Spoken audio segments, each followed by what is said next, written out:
अस्सलामुअलैकुम वरहमतुल्लाहि वबरकातुहू। पहले हफ़्ते का पहला दिन है और उम्मीद है कि आप सब ने अपनी सीट बेल्ट्स लगा ली होंगी। इस सफ़र में इस सफ़र की सबसे बड़ी सीट बेल्ट तो ये है कि हम अपने दिमाग को खोलें, हम अपने आप को अलाउ करें इस बात को कि हम कुछ नया सीखने जा रहे हैं। अच्छा जी, हमारा इस वीक का ये थीम है कि आवर रूट्स ऑफ पेरेंटिंग, कि हमारी जो पेरेंटिंग के स्टाइल्स हैं वो कहाँ से आ रहे हैं, हम उनके ऊपर गौर करेंगे।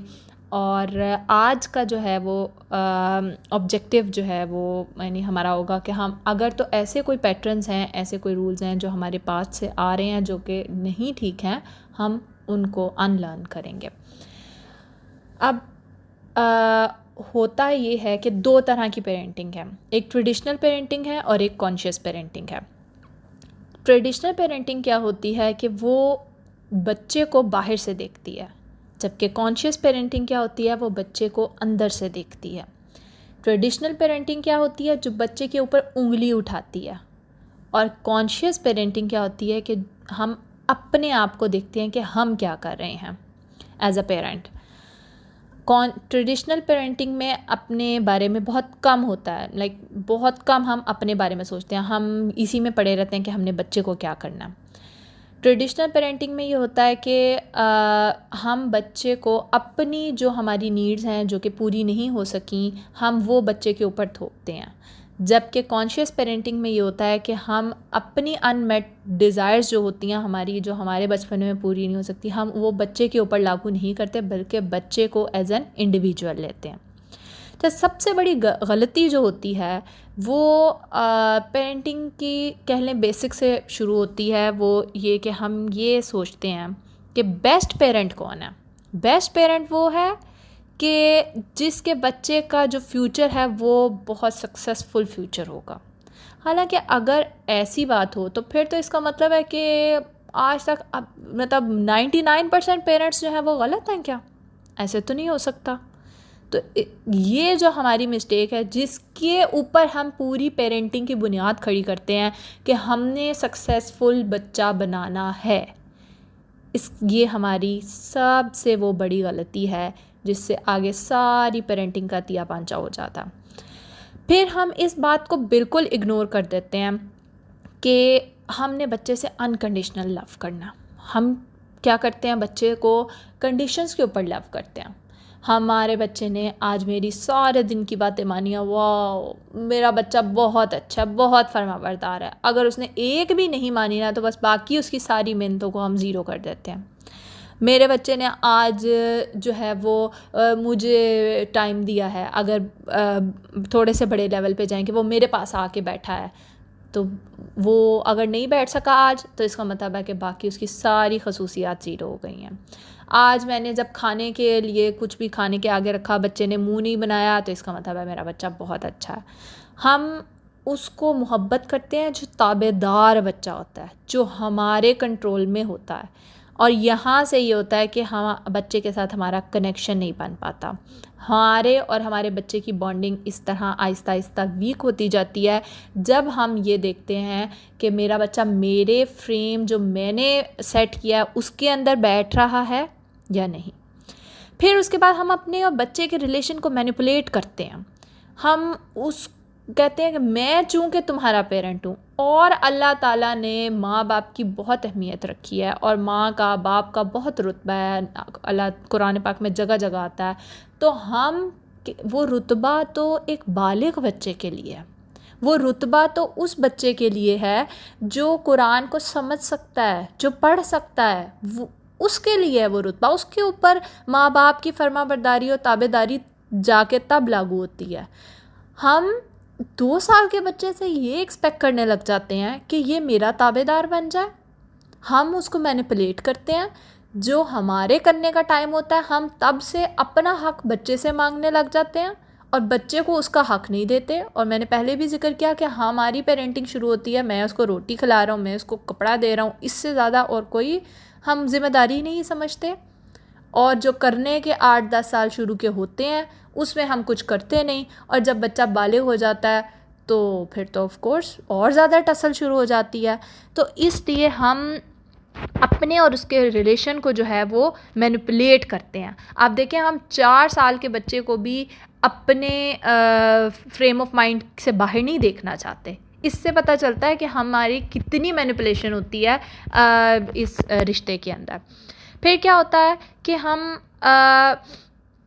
अपने आप के साथ चूँकि सच्चे नहीं होते हैं, हम समझते हैं कि जी चूँकि हमें अपनी सेल्फ़ का ही नहीं पता ना कि मैं क्या हूँ, मैं क्या कर रहा हूँ, मैं क्यों कर रहा हूँ, हमने कभी अपने बारे में सोचा ही नहीं है। और लाइक जो अल्लाह ताला कहते हैं तफक्कुर और तदब्बुर वाली बात, उसका कोई कहीं कहीं ज़िक्र ही नहीं होता। तो जब हम अपने बारे में नहीं सोचते, अपने बारे से सोचने से मुराद सेल्फिशनेस नहीं है, हम गौर तफक्कुर तदब्बुर करें बैठ के कि मैं जो कर रहा हूँ वो क्यों कर रहा हूँ। अब हम तो बालिग हैं ना, तो जिस दिन हम अपने बारे में ट्रू हो जाएंगे, हमारी ज़िंदगी का ये पेरेंटिंग का सफ़र शुरू हो जाएगा और बेहतरीन तरीके से शुरू हो जाएगा। और वो जो है हमारे बच्चों को भी सच बोलना सिखा देगा, हमारे बच्चे को भी एक बेस्ट पाथवे के ऊपर डाल देगा। सबसे बढ़िया फिर इसके बाद ये आता है कि बिग पेरेंटल ईगोज़ होती हैं कि हम जो है बच्चे से लड़ाई शुरू कर देते हैं, क्योंकि मैं जो कह रहा हूँ वो क्यों नहीं सुन रहा बच्चा। हमने हमेशा से पढ़ाई सुनाई ये है कि ताबेदार बच्चा ही बस औलाद होती है और बस बाकी तो औलाद ही नहीं होती, जैसे उसको तो खुड्डे लाइन लगा देना चाहिए। और इन सारी चीज़ों के अंदर हम ये पेरेंटिंग पढ़ते पढ़ते आते हैं और हम अनकॉन्शियसली वो ही पेरेंटिंग अपने बच्चे के ऊपर डाल रहे होते हैं। और अब अगर आपने ये करना है, आपने ये जिस तरह से सारी पेरेंटिंग चली आ रही है, अगर आपने उसके अंदर कोई चेंज लाना है तो आपको अपने से कनेक्शन बनाना होगा। आपने अपने कनेक्शन को बच्चे के साथ एक इज़्ज़त वाला कनेक्शन बनाना होगा। हमें ये सोचना छोड़ना होगा कि बच्चा कोई वैल्यू नहीं रखता। हमें बच्चे को इज़्ज़त देनी होगी, हमें बच्चे को उसको एक एज इंडिविजुअल कंसिडर करना होगा। और जब हम ये करेंगे तो हम आहिस्ता आहिस्ता अपने गिल्ट से निकलेंगे। क्योंकि अगर एक 3 साल का बच्चा या 4 साल का बच्चा मुझे कह रहा है कि मैंने रेड कलर के कपड़े नहीं पहनने, मैंने ब्लू पहनने हैं, और मेरी पेरेंटल ईगो कह रही है कि नहीं, इस वक्त मैंने जब बाहर रेड निकाल के रख दिए हैं तो तुम ब्लू कैसे पहन सकते हो, तो हम उसके बाद हम बच्चे के ऊपर शाउट करते हैं और बच्चे को डांटते हैं, मारते हैं, और फिर हम गिल्ट का शिकार हो जाते हैं। जब हम पहले ही स्टेज पे कह देंगे अच्छा ठीक है बेटा, कलर ही है ना, कोई हलाल हराम की बात तो नहीं है, कलर ही है ना बेटा, कोई बात नहीं, आप ये कलर पहनना चाहते हो आप ये पहन लो। और फिर हम अपने उस गिल्ट से निकल के हम प्यार, मोहब्बत और जेंटल बिहेवियर में आ जाएंगे।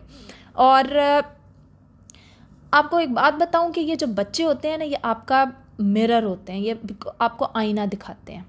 और जो आपके सबसे करीब होता है ना, वो आपको असल में आपका आईना दिखाता है। जैसा बिहेव आप उससे करते हैं ना, इस means this is the one who you are.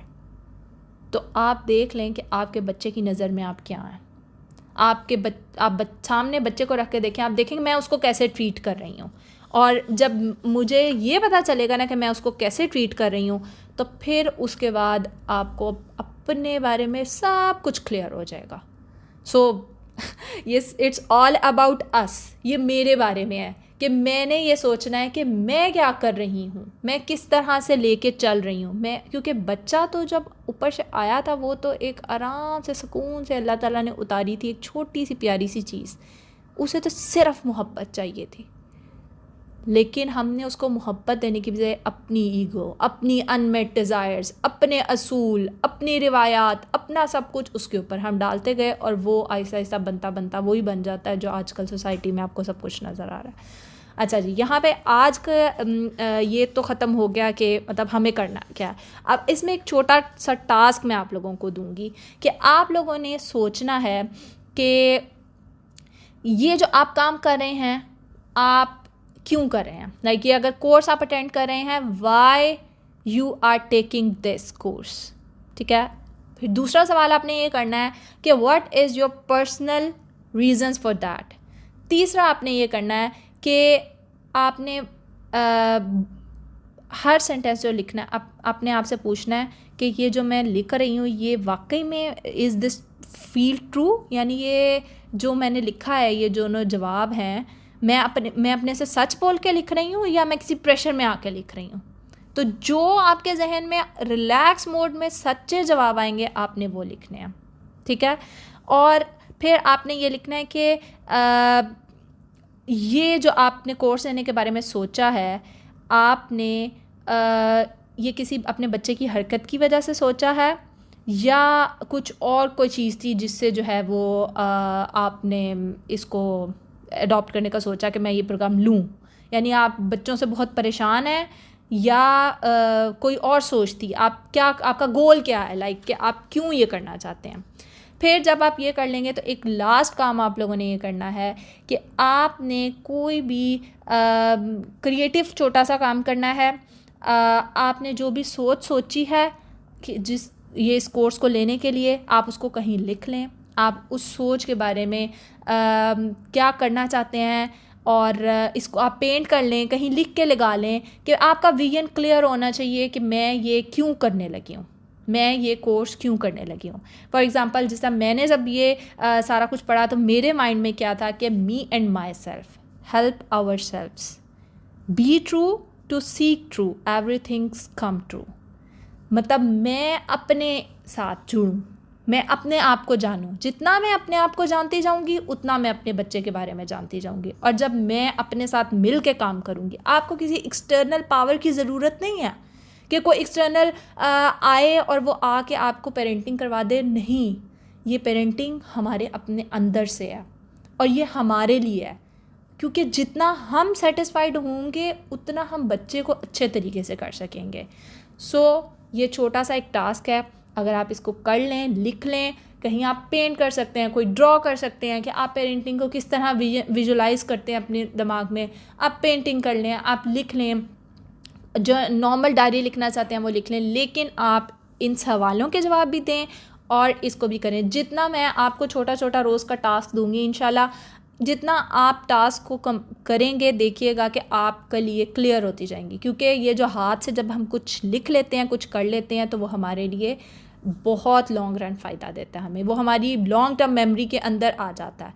और मेमोरी के हवाले से एक बात मैं आप लोगों को बताती चलूँ कि लॉन्ग टर्म मेमोरी में हमेशा वो चीज़ रहती है जिस काम के अंदर इमोशंस होते हैं।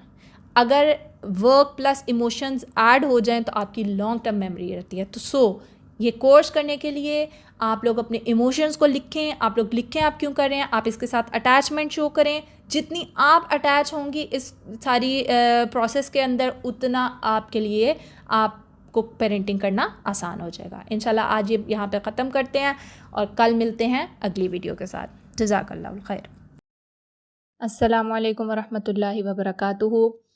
कॉन्शियस पेरेंटिंग का डे 2 है आज, और कल हमने अपने विजन को क्लियर किया था कि हम जो ये करने जा रहे हैं वो क्यों करने जा रहे हैं। अगर तो आप लोगों ने अपना टास्क कंप्लीट कर लिया है तो होपफुली आप लोगों को ये बात बहुत अच्छे से समझ आ गई होगी कि आपने आगे जो कुछ भी सीखना है, जो कुछ भी करना है, वो क्यों करना है। अच्छा जी, आज हम किस बारे में बात करेंगे? एक मिथ के बारे में बात करेंगे कि parenting is about the child, कि जो हम पेरेंटिंग करते हैं वो बच्चे के बारे में होती है। ये एक बहुत बड़ी मिथ है। इसको हम देखते हैं कि ये मिथ किस तरह से है। जब बच्चा पैदा होता है उससे पहले हमारी बहुत ज़्यादा फैंटेसीज़ होती हैं कि बच्चा पैदा होगा तो क्या होगा। और लेकिन जैसे ही बच्चा पैदा होता है पहले दिन से रातों को जागना पड़ता है और सारी फैंटेसीज़ जो हैं वो हमारी धरी की धरी रह जाती हैं। अब मैं अगर इधर आप लोगों से एक सवाल करूं कि आप क्यों पेरेंट बने, तो मेरा ख़्याल है 80% लोगों का जवाब ये होगा कि सोशल प्रेशर था, शादी हो गई थी तो बस अब बच्चा भी हो जाना चाहिए था। और मतलब कॉन्शियसली मतलब क्यों, अगर अल्लाह के पर्सपेक्टिव से देखा जाए तो वो मेरा नहीं ख्याल कि हम में से किसी ने भी सोचा होगा कि बच्चा क्यों होता है और उसके साथ हमने क्या करना होता है। तो आप लोगों के साथ भी यही हुआ होगा, मेरे साथ भी यही हुआ था, हर एक के साथ शायद यही होता है कि बस वो एक कल्चर में चला आ रहा होता है और बच्चा हो जाता है। चलें अब बच्चा तो हो गया है, तो असल में रीज़न जो है वो मुझे लगता है कि रीज़न जो होता है ना वो बच्चों के होने का, वो हमारी अपनी फुलफिलमेंट्स होते हैं कि जो कुछ रह गया है ना वो हम इसके ऊपर डाल दें। बहुत बहुत ईगोइस्टिक होते हैं हम लोग। हमारा एक पूरा एजेंडा होता है कि मैंने बच्चे को ऐसे उठाना है, ऐसे बिठाना है, ऐसे चलाना है, मैंने उसके साथ ये करना है, मैंने उसको ये पहनाना है, मैंने उसको इस तरह से नहीं पहनाना। हमने पूरा A to Z एजेंडा रखा होता है क्योंकि हम उसको ऑन कर रहे होते हैं। जबकि अगर हम इस्लामिक पर्सपेक्टिव से देखें तो ये तो एक अमानत होती है हमारे पास, जिसको हमने अल्लाह के मुताबिक बनाना है। जब हम अल्लाह के लिए करते हैं तो हम सेटिस्फाइड भी रहते हैं। और क्योंकि मतलब ये तो एक ऐसी चीज़ है कि जिसको कभी हम डिज़र्व भी पता नहीं करते हैं कि नहीं करते कि औलाद हो जाए। तो ये तो पूरी की पूरी अल्लाह की एक दी हुई नेमत होती है जिसको आपने अल्लाह के लिए बनाना है। और हम कहते हैं जी हमने ये सेक्रीफाइसेस किए, वो सेक्रीफाइसेस किए, लेकिन सेक्रीफाइसेस करके फिर हम एक स्टेज आती है हम थकने लग जाते हैं क्योंकि हम वो अल्लाह के लिए नहीं कर रहे होते ना।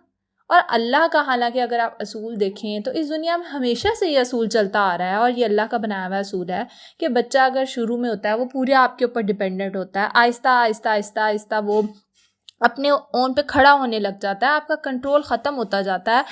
लेकिन हम लोग चाहते हैं कि 40 साल तक भी पेरेंट्स का कंट्रोल रहे औलाद के ऊपर। कंट्रोल होने और फर्मा बरदारी में बहुत बड़ा डिफरेंस है। अगर हम देखें तो मेजॉरिटी हमारा ये कॉन्सेप्ट होता है कि हमारी ग्रिप हो, हमारा कंट्रोल हो, हमारे मुताबिक वो चले बच्चा। हालांकि फर्मा बरदार बच्चा तो ऑफ कोर्स जब आप उसे अच्छा इनपुट देंगे तो वो आपको आउटपुट भी अच्छा देगा। तो कंट्रोलिंग इन पेरेंटिंग जो होती है ना वो कभी भी काम नहीं करती है। हमारी अपनी जो है ना बच्चे को पोजेस करने वाली ईगोज़ वो होती हैं कि जो हमसे सब कुछ एक एजेंडे के मुताबिक करवाती चली जाती हैं। और हमारा मिशन होता है कि जी ये हमारा बच्चा है, मेरा बेटा, मेरी बेटी, हमने इसके मुताबिक चलते रहना। अब असल में करने वाला काम ये है कि हमने अपने आप को चैलेंज करना है। हमने अपने आप को ये चैलेंज करना है और ये हमने अपने आप को सोचवाना है कि ये जो है ना बच्चे को हमने अल्लाह की अमानत समझ के इसको बड़ा करना है। इसको हमने अपने शिकंजे में फंसाने के लिए बड़ा नहीं करना। इसको हमने अपने बुढ़ापे का सहारा बनने के लिए खड़ा नहीं करना। देखें, जब आप बच्चे को इस्लामी तालीमात देंगे, आप उसको नेकी बुराई का बता देंगे जिस एज में उसको रिक्वायर्ड हैं ये चीज़ें।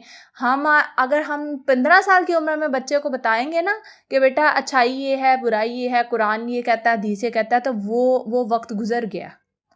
वो तो उसके करने का वक्त आ गया। अब आपके करने का वक्त तो है कि आपके पास अल्लाह ताला ने शुरू के 10 साल दिए हैं। जब तक बच्चा बालिग नहीं होता आप उसको जो चाहें आप उसको सिखा सकते हैं।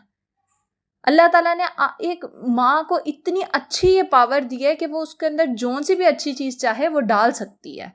तो वक्त गुजरने के बाद तो फिर अल्लाह ताला से दुआ कर सकते हैं हम, लेकिन कोशिश भी कर सकते हैं। नो डाउट कि वक्त गुजरने के बाद भी बहुत कुछ हो सकता है, लेकिन उसके लिए क्या आपने अपने आप को चैलेंज करना है कि मैं देखूं कि मैंने अपने आप को रेज करना है, मैंने अपने आप के ग्रोथ के बारे में सोचना है, मैंने अपने बारे में सोचना है कि ये सेल्फिशनेस वाली ग्रोथ नहीं है, ये मेंटल ग्रोथ है, ये अवेयरनेस की ग्रोथ है, ये इंटेलेक्ट की ग्रोथ है कि आपने होश के नाखून लेके ज़िंदगी गुजारने के बारे में सोचना है। आपने फोकस बच्चे के ऊपर से अपने इनर सेल्फ के ऊपर लेके आना है।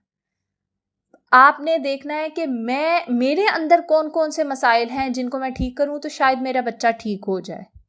जब आप ये सोच लेंगे और ये कर लेंगे, आप अपना फोकस चेंज करके parenting is about the child की बजाय पेरेंटिंग जो होती है वो आवर सेल्फ इनर चाइल्ड के पेरेंटिंग होती है, हमारे इनर चाइल्ड की पेरेंटिंग। जब आप वो कर लेंगे तो आप जो है इस मिथ को, इसका मतलब है कि आप इस मिथ को क्रैश कर रहे हैं। आपको पता चल गया है कि भाई ये असल में मकसद नहीं है पेरेंटिंग का। पेरेंटिंग का मतलब ये है कि मैंने ध्यान रखना है कि मैं क्या कर रही हूँ, क्योंकि आपसे आपके अमल के बारे में सवाल होना है।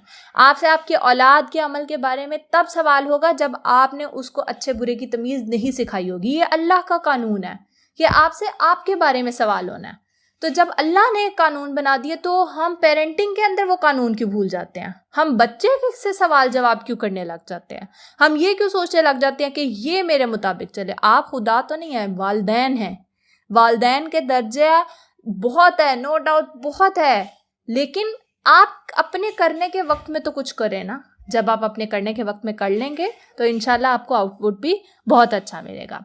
अब आपका आज का टास्क ये है कि आपने सबसे पहला ये सवाल सोचना है कि व्हाट वाज या व्हाट इज़, अगर बच्चे नहीं हुए, our vision to becoming a parent बनने में हमारा क्या, जिस तरह नमाज का विजन नहीं होता ना, तो हमारा फोकस भी नमाज की तरफ नहीं होता। तो सेम इसी तरह होता है कि जब हमें औलाद करने का विजन नहीं होता या औलाद क्यों है हमारे पास उसका विजन नहीं होता, तो हम उसकी तरबियत भी नहीं कर पाएंगे। तो आपने ये देखना है, ये लिखना है कि आपका विजन क्या है। नंबर 2 क्वेश्चन ये कि what fantasies did you have about how you would be as a parent. हम एक फैंटेसाइज करते हैं ना कि ऐसे पेरेंट्स होने चाहिए, वाह, जिसको इमेजिन करके बच्चे को भी प्यार आ जाए और माँ बाप भी बहुत प्यार से, वो हैप्पी फैमिली वाला वो रहे और बस हर वक्त प्यार ही प्यार हो। आपने ये देखने के आपने कैसा पेरेंट आप फैंटेसाइज करते हैं, ये आपने लिखना है। और तीसरा और आखिरी सवाल ये है कि आपने ये लिखना है कि what kind of child did you fantasise having, कि आप क्या चाहते हैं कि आपका बच्चा कैसा हो। इन तीनों सवालों के आपने जवाब लिखने हैं। तो इंशाल्लाह आपको, जिस तरह अगर आपने कल वाला टास्क किया तो आपको थोड़ी सी क्लैरिटी आ गई होगी, क्योंकि इंसान जब लिखता है, इंसान सोच के लिखता है कि मैं क्या लिख रहा हूँ और मैं जो कर रहा हूँ वो क्यों कर रहा हूँ। तो जब आप ये वाले तीनों सवाल के जवाब भी देंगे तो इंशाल्लाह अगले स्टेप करने में आप लोगों को बहुत मदद मिलेगी। यहाँ पे ख़त्म करते हैं आज, इंशाल्लाह मिलते हैं कल की वीडियो में। अल्लाह हाफ़िज़। अस्सलामु अलैकुम वरहमतुल्लाहि वबरकातुहू। कॉन्शियस पेरेंटिंग का डे नंबर 3 है और आज हम पढ़ेंगे कि इस बारे में कि पैटर्न्स वी इनहेरिट। अब सबसे पहले हम देख लेते हैं कि पैटर्न्स होते क्या। एक तो पैटर्न हमने क्लास 1 में पढ़ा था कि ब्लू कलर, ग्रीन कलर, फिर ब्लू कलर, फिर ग्रीन कलर, एक सीक्वेंस में जो चीज़ आ रही होती है उसको हम पैटर्न कहते हैं। अब ह्यूमन बिहेवियर में पैटर्न किस तरह से डिफ़ाइन होता है? ह्यूमन बिहेवियर में पैटर्न हम कहते हैं, फॉर एग्ज़ाम्पल अगर किसी का पैटर्न ये है कि वो एकदम से किसी बात के एंड पे पहुंच जाती है सोचते सोचते, यानी उसका पैटर्न है कि वो जंप टू द कंक्लूजन करती है, तो फिर वो अपनी ज़िंदगी की हर डीलिंग के अंदर यही करेगी। अगर उसका हस्बैंड जो है वो घर जल्दी नहीं आया, वो परेशान हो जाएगी, पता नहीं बाहर क्या हो गया होगा और पता नहीं क्या क्या सोच लेगी। दूसरा, अगर उसके बच्चे ने बदतमीज़ी कर दिया तो वो एकदम जंप टू द कंक्लूजन करेगी और वो कहेगी ये तो 18 साल का 19 साल का बच्चा है जो इसी तरह से बदतमीज़ी कर रहा है माशरे में खड़े होके। तीसरा, वो ज़रा सी किसी को बुखार हुआ है या ज़रा सा कोई छोटी सी भी बीमारी आई है तो वो जंप टू द कंक्लूजन करके उसको कैंसर तक और फिर मौत तक पहुंचा देगी। इसे कहते हैं पैटर्न ह्यूमन बिहेवियर का। इस तरह से हमारे अंदर बहुत सारे पैटर्न्स मौजूद हैं। और वो पैटर्न आते कहाँ से हैं? वो पैटर्न आते हैं हमारी अर्ली लाइफ से। जो 7 इयर्स ऑफ लाइफ होते हैं वो आपके पैटर्न्स बना देते हैं। लेकिन अब इस बात पे परेशान नहीं हो जाना कि अगर किसी का बच्चा 7 साल से बड़ा हो गया तो अब क्या होगा, मैंने तो टाइम वेस्ट कर दिया। कोई मसला नहीं, हम उसको भी चेंज कर सकते हैं। हम आज अपने पैटर्न्स को भी चेंज कर सकते हैं। हम अपने आप को भी रिकवर कर सकते हैं और हम अपने बच्चों को भी रिकवर कर सकते हैं। तो बच्चे जो होते हैं छोटे हुए, वो एक बिल्कुल स्पंजेस की तरह होते हैं और वो सब कुछ एब्जॉर्ब करते रहते हैं। वो हर छोटी से छोटी बात नोटिस करते हैं, हर बड़ी से बड़ी बात भी नोटिस करते हैं। वो ये भी देखते हैं कि जिस एक छोटा सा जो बच्चा होता है जिसे ना बोलना आता है और ना क्या कहते हैं एक्सप्रेस ख़ुद को अभी इतना करना आता है, लेकिन वो आपके एक्सप्रेशंस देख के उस तरह से या तो हंसने लग जाता है या रोने लग जाता है। ये कहाँ से आई है उसके अंदर? ये अल्लाह ताला ने इंस्टिंक्ट बना के बच्चे के अंदर भेजी है कि वो चेहरों के फेशियल एक्सप्रेशन, आपके बज़ाहिर एक्सप्रेशन, सब चीज़ों को एब्जॉर्ब कर सकता है। इसी तरह वो आपकी इमोशनल एनर्जी को भी एब्जॉर्ब करता है। जो ज़रा सा बड़ा बच्चा होता है, अगर आप घर में उलझे फिर रहे हैं, आपको पता ही नहीं है कि क्या हो रहा है घर के, मतलब आप किसी परेशानी में हैं, तो आपको ये नहीं आइडिया होगा। आप तो कह रहे हैं कि मैं तो खुद से जो है वो इस चीज़ को एब्जॉर्ब करके जो है फिर रहा हूँ, मैं बच्चे के ऊपर नहीं भी निकाल रहा। लेकिन ये आपकी बहुत बड़ी गलतफहमी है कि बच्चे को नहीं पता चल रहा। बच्चे को आपकी इमोशनल एनर्जी जाती है। अगर आप किसी बात पे स्ट्रेस आउट हैं, बच्चा भी अपने आप को स्ट्रेस आउट फील करेगा। अगर आप किसी बात पे खुश हैं तो आप देखेंगे कि बच्चे भी आपको खुश सारा दिन नज़र आएंगे। वो जो होता है ना कि कोई परेशानी आई होती है और बच्चे हमें लगता है और ज़्यादा तंग कर रहे हैं, वो भी असल में वो स्ट्रेस आउट हो रहे होते हैं और उनको वो हमारी एनर्जी जो है वो पास ऑन हो रही होती है। बेसिकली होता ये है कि बचपन से बड़े होने तक इमोशनल ब्लूप्रिंट्स जो हैं ये 7 साल की एज तक ये बन जाते हैं आपके बच्चों के, और फिर बच्चा उसी के मुताबिक चीज़ों को आगे लेके ज़िंदगी भर चलता रहता है, अनलेस और अनटिल आप उसके उस पैटर्न को चेंज करने की कोशिश करें। और वो कहाँ से होगा? आप अपना पैटर्न चेंज करेंगे तो उसका भी पैटर्न चेंज हो जाएगा। और जब अब जब पेरेंट उसके बाद क्या होता है कि पेरेंट्स के अपने चूँकि पैटर्न्स होते हैं और वो अपने पैटर्न्स के मुताबिक चलते जा रहे होते हैं, तो वो बच्चे की अपनी इंडिविजुअलिटी को भूल जाते हैं। वो भूल जाते हैं कि वो एक अल्लाह ताला ने उनके पास एक डिफरेंट किस्म का पीस भेजा है जो अपने बहन भाइयों से भी मुख्तलिफ है। हर बंदा अपने डिफरेंट कैरेक्टरिस्टिक्स लेके इस दुनिया में आया है। और वो क्या करते हैं, पेरेंट्स अपने पैटर्न्स के अंदर बच्चों को घुसाने की कोशिश करते हैं कि हमारा जो पैटर्न है इसके मुताबिक बच्चा जो है वो हमें प्रेजेंट करके दिखाए। और जब बच्चा को थोड़ी सी रेजिस्टेंस शो करता है तो फिर डांटे भी पड़ती हैं, मारे भी पड़ती हैं। अब डांटे और मारे ना भी पड़ें, एक बच्चे होते हैं जो डांटे मारे खाते रहते हैं, एक बच्चे होते हैं जो रेजिस्ट नहीं करते और वो क्या करते हैं कि आपके मुताबिक बनने लग जाते हैं, आपके पैटर्न के मुताबिक बनने लग जाते हैं, जिसके मुताबिक आप उसे देखना चाहते हैं। और जब वो आपके मुताबिक बनने लग जाते हैं, जितनी कंडीशंस आप उसके ऊपर लगाते हैं, जितनी आप पाबंदियां लगाते हैं, मैं ये नहीं कह रही हूँ यहाँ पे कि पाबंदियां नहीं लगानी हैं, ज़ाहिर है अच्छे बुरे की तमीज़ पेरेंट ने ही सिखानी है, लेकिन एक ऐसी पाबंदियाँ जिनको आपने कभी सोचा भी नहीं कि इसकी ज़िंदगी में ज़रूरत है भी नहीं, और वो पीछे से आपके चलती आ रही हैं, आप उस बारे में अवेयर ही नहीं हैं। जितनी आप पाबंदियाँ लगाएंगे उतना फॉल्स चाइल्ड क्रिएट होगा, वो बच्चा एक प्योर चाइल्ड नहीं होगा। और जब एक फॉल्स चाइल्ड क्रिएट होता है तो वो अपने आप से कनेक्शन खो देता।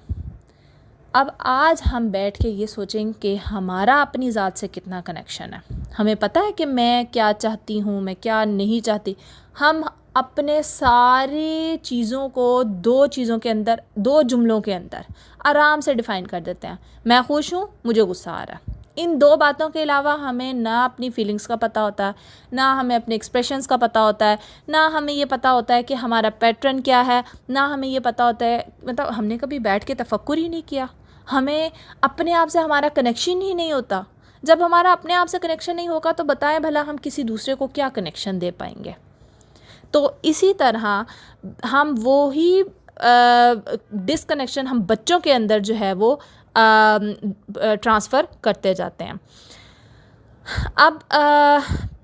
अब हमें हमारा अपना आप नहीं पता है और हम बच्चे को भी नहीं कर पा रहे हैं और हम उसको नहीं सिखा पा रहे हैं। तो अब यहाँ पे ये सोचने की बात है कि हमने करना क्या है। हमने अवेयर होना है, हमने अपने पैटर्न्स को बैठ के सोचना है, हमने ये देखना है कि हम कैसे सोचते हैं, ज़िंदगी की हर बात को किस तरह से लेके चलते हैं, किस तरह से डील करते हैं। जब हम ये सोचेंगे तो फिर हमें ये भी नज़र आने लग जाएगा कि ये जो हमारे पैटर्न्स हैं पीछे हमारे पेरेंट्स से आ रहे हैं। लेकिन अब इसका क्या मतलब है कि हम कहें कि जी हमारे इख्तियार में नहीं है, ये तो हमारे पेरेंट्स की तरफ से आ रहे हैं। ऐसा नहीं है। अगर पेरेंट्स की तरफ से आ रहे हैं तो कोई बात नहीं है। हम इस बात को समझेंगे कि पेरेंट्स भी तो अपने पैटर्न्स के उसके अंदर फंसे हुए थे। वो भी तो हमें नहीं दे पाए, इसके अलावा वो भी कुछ और नहीं कर सके, क्योंकि वो अपने पैटर्न्स के अंदर इतने उलझे हुए थे कि उन्होंने कभी सोचा नहीं, लेकिन उन्होंने हमें बिल्कुल बेस्ट जो है वो प्रोड्यूस किया। और हम अब जब उनकी परेशानी को हम समझेंगे तो हम उनसे और ज़्यादा अटैच होंगे। अगर कभी किसी को अपने पेरेंट्स के बारे में कोई उलझन, कोई गुस्सा कुछ रहा भी होगा, तो अब ये वो कॉन्शियस पेरेंटिंग जब वो ख़ुद करेगा तो उसको पता चलेगा कि इसमें उनका तो कोई कसूर ही नहीं है। तो अब जो पीछे से चलता आ रहा है हम उसको डिस्कनेक्ट करें, हम आगे वो कुछ गलत चीज़ें अगर हैं तो उनको आगे ट्रांसफ़र ना करें, हम ज़िंदगी को जिएं, हम पैटर्न्स के मुताबिक ना ज़िंदगी गुजारें। हमें अपने पैटर्न्स पता हों, हम अपनी रूहों को, अपनी सोल्स को एक प्रॉपर तरीके से क्रिएट करें, और पैटर्न्स जो है ना वो हर जगह आपको नज़र आएंगे। बस सिर्फ आपने उनको इस बात से रोकना है कि वो अनकॉन्शियसली आगे पास ना हो जाएं। और हमें अल्लाह ताला ने बदलने की ताकत दी है। ये अल्लाह ने बदलने की ताकत ही दी थी जो कुफ़ार से, शिर्क से सहाबा कराम के मर्तबे पर सहाबा पहुंच गए। उन्होंने अपने पैटर्न्स छोड़े ना, अंधी तकलीद छोड़ी। हमें भी ह्यूमन बिहेवियर में अंधी तकलीदों को छोड़ने की ज़रूरत है। हमें पता होना चाहिए कि मैं जो आज कर रही हूँ वो क्यों कर रही हूँ, और कैसे मुझे करना है, और कैसे बेहतर तरीके से आगे मुझे सिखाना है। अब आप इस बात पे जो है आपको समझ लेनी चाहिए कि आपके पास अल्लाह ताला ने आपको पावर दी है कि मैं चूज़ करूं कि मैं आगे अपने बच्चों को क्या पास ऑन करना चाहती हूं। यहाँ पे बात तो ख़त्म हो गई, हमें पता चल गया कि इनहेरिट होते हैं पैटर्न्स। अब है कि आज का टास्क ये है कि आपने अपने केयर गिवर, जो भी मदर, फादर या कोई भी और रिलेशन था, आपने उसके बारे में सोचना है कि उनकी क्या 3 स्ट्रेंथ्स थी, क्या 3 वीकनेस थी। फॉर एग्ज़ाम्पल, अगर किसी मदर की ये स्ट्रेंथ थी कि वो पैनिक नहीं होती थी किसी सिचुएशन के ऊपर, तो आप देखेंगे कि वो उसके औलाद किसी भी सिचुएशन के ऊपर पैनिक नहीं होती होगी। ये वो पैटर्न था, ये वो स्ट्रेंथ थी जो उसने अपने बच्चों में पास ऑन किया। फिर अगर आप देखेंगे कि किसी पेरेंट का टेम्पर बहुत लो रहता है, उसके बच्चे भी लो टेम्पर वाले बनेंगे। और वो ये नहीं है कि सारे के सारे बनेंगे, उसमें से कुछ, क्योंकि हर इंसान का चीज़ों को परसीव करने का भी अल्लाह ताला ने डिफरेंट तरीका रखा है, तो हर बच्चा जो है वो उस चीज़ को अपने हिसाब से लेगा। जब आप ये 3 स्ट्रेंथ्स और 3 वीकनेसेस लिख लेंगे तो उसके बाद आपने ये देखना है कि आपका लेवल ऑफ क्लोजनेस क्या था अपने केयर गिवर के साथ।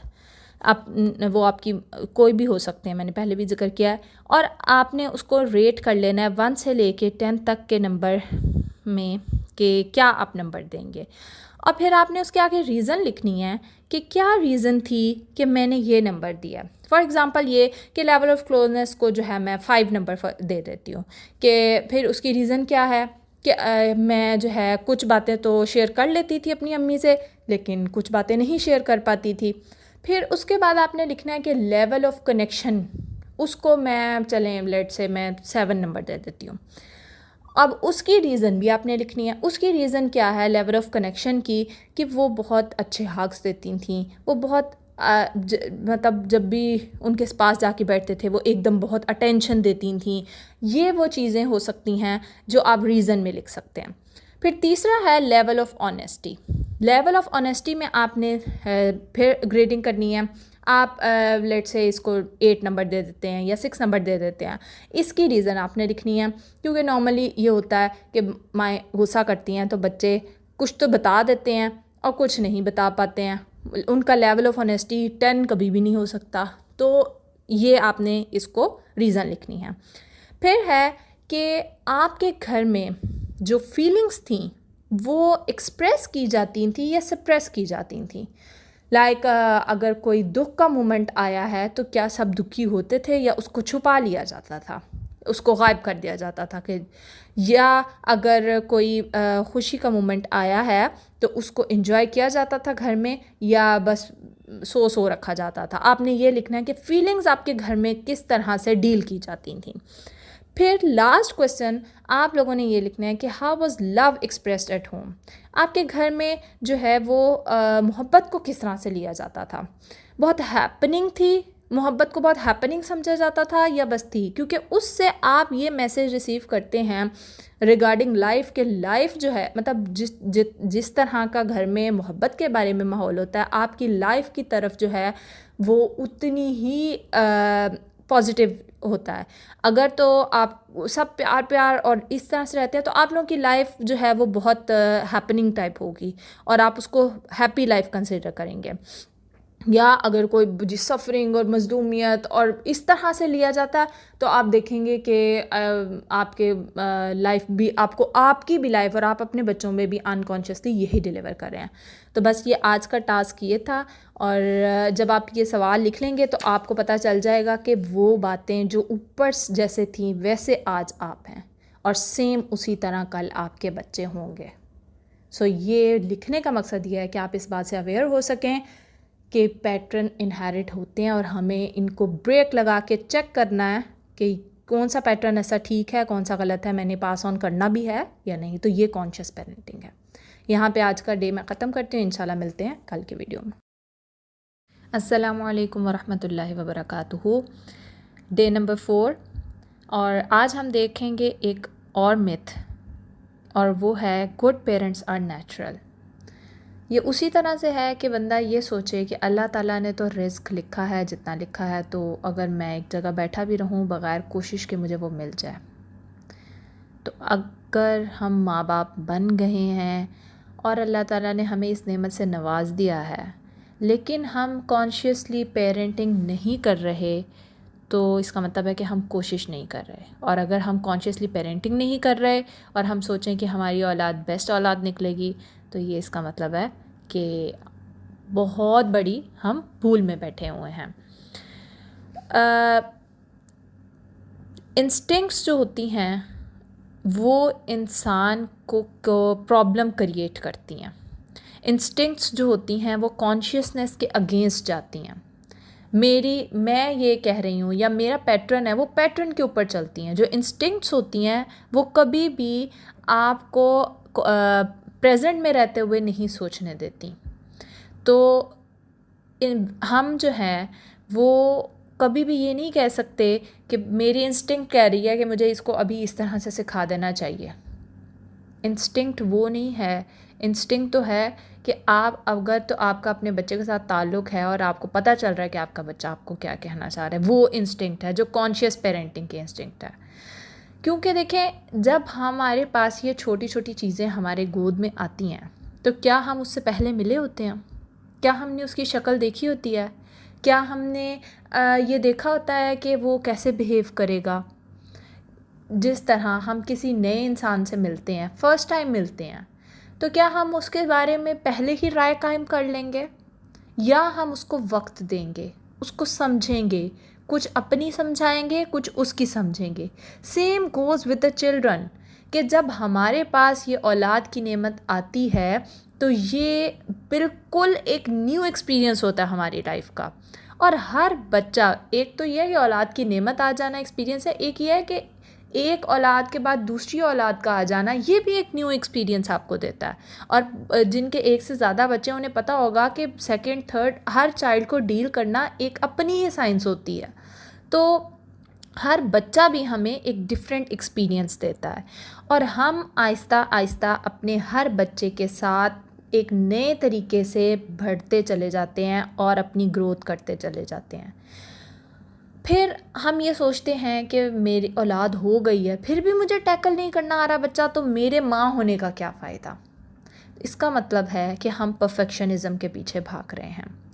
और जब हम परफेक्शनिज़म के पीछे भागते हैं, और ये नॉर्मल हम सुनते भी होंगे, मतलब हमारे इर्द गिर्द असल में जुमले सुनने को मिलते हैं ना, जिसकी वजह से हम ये होते हैं कि माँ है और इसको पता ही नहीं है। भाई, एक माँ के पास ये जो बच्चा आया है वो बचपन से नहीं है, माँ छोटी सी थी तब से बच्चा उसके साथ नहीं है, ये एक न्यू एक्सपीरियंस है, उसको स्पेस दें, उसको टाइम दें कि वो इस चीज़ को समझे और इर्द गिर्द वाले उसके लिए मददगार साबित हों।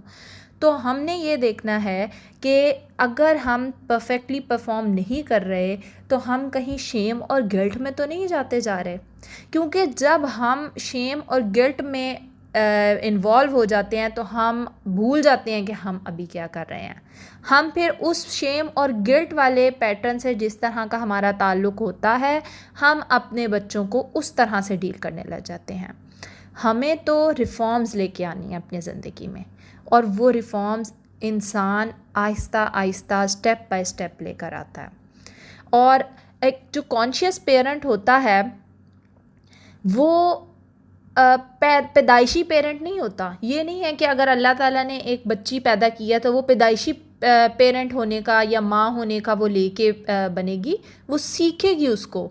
वो हम जो हैं इस चीज़ को रिफ़्लेक्ट करेंगे, हम सोचेंगे, और जब हम सोचेंगे तो आपको पता है हमें क्या समझ आएगा? हमें ये समझ आएगा कि हमारे तो अपने कंधों के ऊपर इतना बोझ है कि हम इस चीज़ को सीख पाने के सारे रास्ते रोक के खड़े हुए हैं। जब हमने अगर ये कॉन्शियस पेरेंटिंग सीखनी है, सोचनी है, तो हमने फिर अपने उन बैगेजेस को उतारना है, अपने उन वुंड्स को हील करना है कि जो हमसे एक गलत पेरेंटिंग करवा रहे हैं। और कॉन्शियस पेरेंटिंग, फिर मैं दोबारा कहूँगी कि वो परफेक्शनिज़म की मिसाल नहीं होती है। मैं ये रिकॉर्डिंग कर रही होती हूँ, वीडियो बना रही होती हूँ, तो आप लोगों का क्या ख़्याल है कि बहुत परफेक्ट माहौल होता है? कभी मेरे बच्चों के पीछे से शायद आप लोगों को आवाज़ें भी आती हों, कभी मेरे बच्चे सुकून में होते हैं, कभी वो जो है वो बाहर शोर शराबा कर रहे होते हैं। लेकिन बात तो ये है कि मुझे अपना काम करते जाना है। मैं इस सिनेरियो का अगर वेट करती रहूं कि जी सब परफेक्ट हो, सब बच्चे सोए हों और बिल्कुल जी सुकून से मैं ये काम करूं, तो ऐसे नहीं होता। ज़िंदगी में कोई भी काम परफेक्शनिज़म से नहीं होता। ज़िंदगी में हर काम इरादे से होता है। तो जैसे ही आप किसी चीज़ का इरादा कर लेंगे, वो आपका एक ऐसा सफ़र शुरू हो जाएगा कि जो आपको इंशाल्लाह किसी ना किसी मंजिल की तरफ पहुंचा देगा। जब परफेक्शनिज़म, शेम, गिल्ट होता है, अब ये नेचुरली हमारे अंदर मौजूद है। अब हम इनके साथ कर क्या सकते हैं, हमने ये देखना है। हम अपनी परफेक्शनिज़म के जुनून को, कि मुझे सब कुछ परफेक्ट करना है, सब कुछ ठीक करना है, इसको हम एक कंपैशन में बदल सकते हैं कि हाँ भाई, हम कोशिश करते जाएं। हम शेम और गिल्ट को अपने सरों से उतार के एक पुरसुकून कंडीशन में आकर काम तो करना है, पेरेंटिंग तो करनी है, बच्चे तो मैंने पालने हैं, तो क्यों ना मैं उसको बेहतरीन तरीके से पाल लूँ। मैं अपने आप को ब्लेम करती रहूँ अगर कि मेरे से ये नहीं हो रहा, मेरे से ये नहीं हो रहा, तो क्या मैं कर पाऊँगी? कभी भी नहीं कर पाऊँगी। ये उसी तरह है कि मैंने पहले भी कहा था कि हमें अपने इनर चाइल्ड को जो है वो एक्सप्लोर करना है। अगर मेरा जो है वो मुझे शेम करते रहे हैं बचपन में, तो मैं भी अनकॉन्शियसली अपने बच्चे को शेम ही करती रहूँगी, बजाय इसके कि मैं अपने उस पैटर्न को ख़त्म करके एक नए कंपैशन की तरफ आऊँ कि नहीं, मैंने इस तरह से लेके चलना है, मैंने काम करना है, मैं पिछले गिल्ट में ही वरना रह जाऊँगी। आपने प्रेजेंट होना है। मैं जो भी काम कर रही हूँ, जो भी बच्चों को डील कर रही हूँ, वो मैं प्रेजेंट में रह के करूँगी। जैसे ही प्रेजेंट में रह के आप काम करना शुरू करेंगे, आपके काम बेहतरीन होने लग जाएंगे। अब फिर हम ये कहते हैं कि नहीं जी, ममता जो होती है वो हर एक के अंदर नेचुरली होती है। देखिए, ममता तो नेचुरली हो सकती है, लेकिन डायपर बदलना तो ज़िंदगी में पहली बार ही वो सीखेगी ना। तो डायपर बदलना एक बच्ची जो है वो औलाद के आने के बाद सीखती है, तो फिर ये कैसे हो सकता है कि उसको बच्चे को डील करना आता होगा। तो अगर हम ज़िंदगी की बाकी फील्ड्स के अंदर, चाहे वो डॉक्टर है, इंजीनियर है, पायलट हैं, सब चीज़ों के अंदर हम पढ़ाई को करते हैं, हमें लाइसेंस चाहिए होता है किसी काम के करने का, तो फिर पेरेंटिंग के लिए क्यों नहीं सीखना? फिर हम पेरेंटिंग को क्यों सबसे लास्ट काम रखते हैं? हालांकि ये तो वो बेहतरीन काम है जो अल्लाह ताला ने दिया है एक औरत को, कि नस्लें संवर जाती हैं। कौमों की तकदीर बदल जाती है अगर हम बेहतरीन नस्ल प्रोड्यूस करते हैं। तो बेहतरीन नस्ल प्रोड्यूस करने को हम लीस्ट प्रायोरिटी पे रखते हैं, हम उसके लिए कुछ भी नहीं सीखते।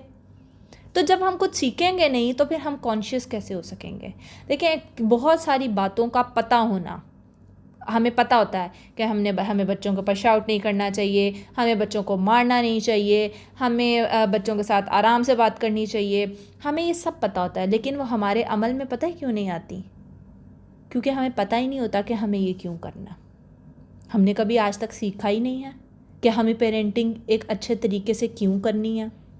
जब हम सीखेंगे ही नहीं, जब हम अपने आप को अपनी ग्रोथ ही नहीं करेंगे, हम अपने आप के ऊपर वर्कआउट ही नहीं करेंगे, तो मुझे बताएं कि क्या हम एक कॉन्शियस पेरेंट बन पाएंगे?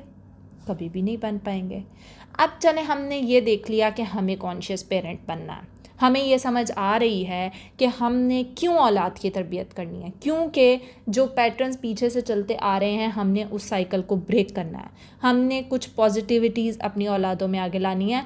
क्योंकि जब आप, जिस तरह एक एग्ज़ाम्पल दूं आपको, कि मेरी अम्मी हमेशा हमें जूते पहनाते हुए बोलती थी कि फ़र्स्ट राइट देन लेफ़्ट। ये वो जुमला है कि आज मैं अनकॉन्शियसली, वो मेरे सबकॉन्शियस में इतना पक्का पैटर्न बैठा हुआ है कि आज मैं अपने बच्चे को कुछ भी करने से पहले, वो जूता पहनना है, कोई कपड़े पहनने हैं, मैं हमेशा बोलूँगी फ़र्स्ट राइट देन लेफ़्ट, और वो मैं अपनी रूटीन में बोल रही होती हूँ। और ये एक ऐसी अच्छी आदत है जो मेरे अंदर मेरी माँ की तरफ से ही आई है ना, तो मुझे उसके ऊपर मज़ीद मेहनत नहीं लगानी पड़ती। तो अगर मैं आज रुक के सोच के कॉन्शियसली अपने बच्चों को बहुत सारी बातें सिखा दूंगी, तो कल को मेरे बच्चे उससे अगले स्टेप की तरफ जाएंगे। उन्हें अपना वक्त इसके अंदर बर्बाद नहीं करना पड़ेगा। इसलिए हमें कॉन्शियस पेरेंटिंग करनी है कि हमने बेहतरीन से बेहतरीन उम्मत मोहम्मदी की ये नस्ल जो है ना, वो तैयार करनी है।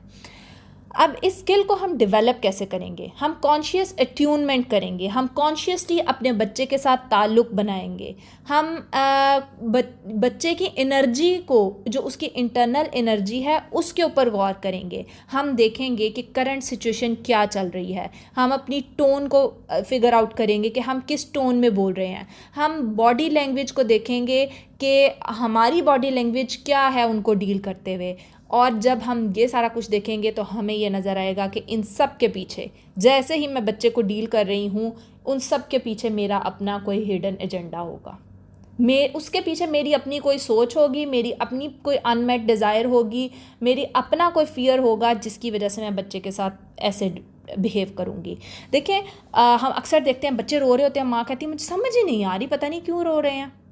ये उसी तरह है कि आपकी अट्यूनमेंट नहीं होती बच्चे के साथ, और ये उसी बात के मुतरादिफ है कि लेक्चर शुरू हुए, आधा घंटा हो गया और आप क्लास के सेंटर में पहुंच रहे हैं, तो टीचर अगर आपसे कोई सवाल करेगा तो क्या आपको समझ आएगा? कभी भी नहीं समझ आएगा। तो जब बच्चा एक सिचुएशन के अंदर होता है, अगर आपकी उसके साथ इमोशनल बॉन्डिंग ही नहीं है, तो आपको कैसे पता चलेगा कि वो इस सिचुएशन के अंदर कैसे है और वो कैसे सोचता है? आपको अपने बच्चे का पैटर्न ही नहीं पता होगा कि वो किसी चीज़ को लेके क्यों चिढ़ता है, वो किसी चीज़ को क्यों परेशान होता है। इस बात के ऊपर हम कहते हैं बस इसकी तो आदत है रोना, हम आराम से हम अपने जो है ऊपर से ये बोझ को उतार देते हैं, इसको तो बस हर बात पे ऐसे ही करना होता है। भाई, आप उसको, अगर आप उसके साथ ताल्लुक़ बनाएं तो आपको पता चलेगा कि उसके पीछे कोई वजह होगी। बच्चे कभी भी बेवजह नहीं कुछ भी करते हैं, हम बेवजह करते हैं, हम अनकॉन्शियसली करते रहते हैं, लेकिन बच्चों का तो कॉन्शियस अभी डेवलप हो रहा है ना। वो अनकॉन्शियसली नहीं कुछ कर रहे हैं, वो सब कुछ कॉन्शियसली कर रहे हैं। हम चूँकि इतना अनकॉन्शियस में है कि हमें पता ही नहीं कि बच्चों को के साथ जो हो रहा है वो क्यों हो रहा है। क्योंकि बच्चे जो है ना, वो रोज़ नई नई चीज़ सीख रहे होते हैं और वो डे बाय डे डेवलप हो रहे हैं। अभी आप डेवलप हो चुके हैं, आपके चीज़ सबकॉन्शियस में बहुत कुछ बैठा हुआ है, बच्चे के सबकॉन्शियस में भी बहुत कुछ नहीं बैठा, वो आपने बिठाना है। फिर यहाँ पे मतलब ये जो बात है कि फिर जी हमें कोई रूल्स लिख लेने चाहिए, बच्चों को इस तरह से पालना है, इस तरह से करना है, इस तरह से उठाना है, इस तरह से बैठना है। ये नहीं हो सकता, क्योंकि ह्यूमन बिहेवियर इतना अनप्रेडिक्टेबल होता है कि आप उसके लिए कोई रूल्स नहीं फिगर आउट कर सकते। उसके लिए सिर्फ आपने ताल्लुक़ बनाना है अपने बच्चे के साथ। और आज का आपका टास्क जो है वो ये है कि आपने अपने बच्चों के साथ आज अपनी कोई अगर फालतू एक्टिविटी है उसको आपने छोड़ना है, और प्रेजेंट रहना बच्चे के साथ। जैसे ही कोई मोमेंट हो या बच्चा आपके पास आया, आप लंबे लंबे सांस लेंगे। जैसे ही आप लंबे लंबे सांस लेंगे, आपके ब्रेन को ऑक्सीजन जाएगी और आप तहम्मुल से सोचेंगे। आप अपने फेस से निकल के, अक्सर ये होता है हम मोबाइल पे लगे होते हैं, बच्चे आकर कुछ बोल रहा होता है और हम धड़ाधड़, बच्चे को तो नहीं पता हम किस फेस में बैठे हैं। तो बच्चे से कनेक्शन बनाने के लिए फर्स्टली आपको प्रेजेंट होना है। जैसे ही बच्चा आए, मैं ये नहीं कह रही कि 100% शायद आप ये कर सकें, एक माँ बहुत मसरूफ़ होती है, लेकिन आप कम से कम 60% तो इस तरह की अटेंशन उसको दे ही सकते हैं। आपने जो है वो लंबा सांस लेना है, रुकना है, पॉज देना है। अब एकदम जैसे ही आप पॉज देंगे, ये उसी के बराबर हो जाएगा कि नबी सल्लल्लाहु अलैहि वसल्लम ने जो तरीका बताया है ना, कि गुस्से में है, खड़े हो तो लेट जाओ, लेटे हो तो बैठे हो तो लेट जाओ, लेटे हो तो जो पानी पी लो, लाहौल पढ़ लो, ये सेम वो प्रोसेस है। आपने अपने आप को 1 मिनट की ब्रेक देनी है, ऑब्ज़र्व करना है कि बच्चा क्या चाह रहा है। और जब आप ऑब्ज़र्व करेंगे तो आपको पता चल जाएगा, बहुत आराम से पता चल जाएगा, 1 मिनट भी नहीं लगेगा कि बच्चा कहाँ से बोल रहा है। हम अक्सर बातों में कहते हैं मुझे पता है तुम क्या सोच रहे हो, वो इसलिए कि हम उससे शायद गुजरे होते हैं। तो कॉन्शियस पेरेंटिंग में यही है कि आपको नहीं पता कि बच्चा इस वक्त कहाँ से आ रहा है।